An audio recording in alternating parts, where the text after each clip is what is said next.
bizning xizmatga invaytga qarshisi, ul mening babam Vakimjon. Ul bir ko'p ko'rgan kishilgan mening uchun ul ideal shaxs. Bugun avvalam Mishalet zamonlarda ul menga bo'lgan so'nggi yillarda nelar kishilgan ekan. Mana shu so'zlar meni o'ylanishga majbur etdi. Biz babaylar bu so'zlarga bog'langan men Vakimjon babamning kichkina shoxda Nişi kıskanın yaş vakitinde neydi avlıklar kişilgenin bilesim kildi.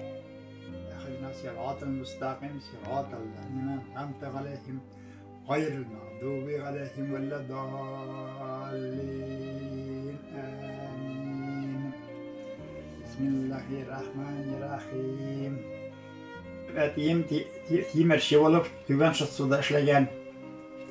Şuşunda eni bile eti kavuşkanlar 1945 yılda men tuğanmın. Ondan soň awur wagtlar indi ol atlara gaýtadyrýa.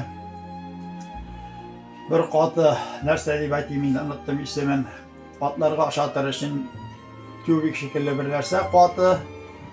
Anylaki biri direginde biz yaşap gitdik indi.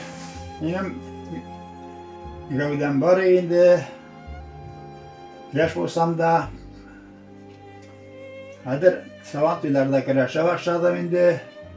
Yani indi kızlarga ştantiga elleme şetirli materyaldan, koltuk ıstoklardan Mena indi 200 tenkeden kişiden kalgan pelte alıp berdi. Kişiden kalgan pelte ol vaqtda babay da ölgeni tegişsudaga şu pelte bilen ayakka şabatta kiyip Astana kütertme tağıp yaz günlerinde okurga girdik başka avulga. 60. yılını okulunu bitirgeç, 7. klasını bitirgeç. Uzak gittik. Eviler indi işleytir robili bilen. Berenge vakşavızını kestiler. Lapas artındağına berenge oturttular. Berenge de olmadı. Avul Savitli tarafından. Yol berengeni meyana tuttular indi. Şol berengini bula kütübünde keştirine salıp bulamık etip apşadır evi. Çilek bir yağına berenge sala, bir yağına işçi bilen sütlü sala. Şunu bilen 2 saat marhum Hatif degen iptaşıgıdım bilen Nakif Şevket deginde buzavlarını, ol vaqtda buzavlarını arkandan da kesip alıp gittiler. Halktan buzav jiydilar. Onlar indi ezgine buday biretirganları Sinen sıramış alıp gitken kişilerden buldu. Ya da mena Strayvat'a bilgilediler. Hatta şimdi yurtunu satıp alganlar eybet yurt, yaxşı yurtiye. Neşvayt'e yaşap gittik. Sarık napşap gittiler. Simiye bir sarık bilen kaşıkta 74. yılın ahırısı.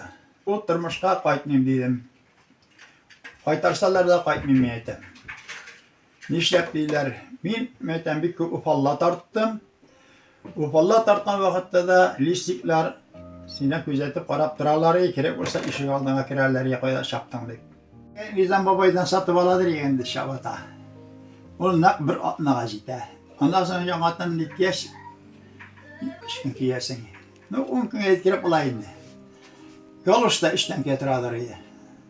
Ay buzav kütübüttüğüne işten göksatıydı. Şu işten kege galuş aldım. Digermeş mesleğinin köprü var ya, eleki iski yolda. Galuş aldım da şunda hatlı varam, şemde galuşunu jiyip koyam. Köprü vakit gittik iş bilen galuşuna qarasam, galuşlu. Demin de çöp nege yalış olu yoldan vardım da, yalış qarasam yalış bolunda Yangov ziratından görüne, yalış bolanda bular yeriler. Vardım, sıradım, kütüşilerinden birdiler, ona rahmetli galuşum. Şimdi yaşıklı okurup, anamın atanın suyunu tanıp, Bulaşak bəxtli bulaşak nişe günü bolmasın. Bizning xalqimizning tarixini unutulgan xalqimiz yo'q.